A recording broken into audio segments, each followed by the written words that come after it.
നമസ്കാരം. രണ്ടാം LDF സർക്കാർ പ്രതീക്ഷയ്ക്കത്തു ഉയർന്നില്ല എന്ന് CPM സംസ്ഥാന സെക്രട്ടറി ബിനോയ് വിശ്വം ആരോപിച്ചു. സാമ്പത്തിക ഞെരുക്കമാണ് ഇതിന് കാരണമായി പറയുന്നത്. ലക്ഷ്യമിട്ട കാര്യങ്ങൾ സർക്കാരിന് നടത്താൻ സാധിച്ചില്ല എന്നും ബിനോയ് വിശ്വം പറഞ്ഞു.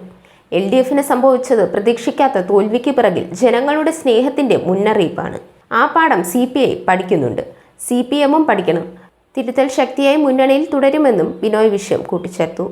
സമാന വിമർശനം കഴിഞ്ഞ ദിവസവും ബിനോയ് വിശ്വം ഉയർത്തിയിരുന്നു. ലോക്സഭാ തെരഞ്ഞെടുപ്പ് ഫലം ഇടതുപക്ഷത്തിനുള്ള ജനങ്ങളുടെ മുന്നറിയിപ്പാണെന്നും വിധിയെഴുത്ത് ഉൾക്കൊണ്ട് തിരുത്തി മുന്നോട്ടു പോകണമെന്നും ബിനോയ് വിശ്വം പറഞ്ഞിരുന്നു. പരാജയം വിഷമമുണ്ടാക്കുന്നതാണെങ്കിലും എല്ലാത്തിൻ്റെയും അവസാന വാക്കല്ല. CPIയെ സംബന്ധിച്ച് ജനങ്ങൾക്ക് മാത്രമാണ് യജമാനന്മാർ എന്നായിരുന്നു കഴിഞ്ഞ ദിവസം കണ്ണൂരിൽ ബിനോയ് വിശ്വം പറഞ്ഞത്.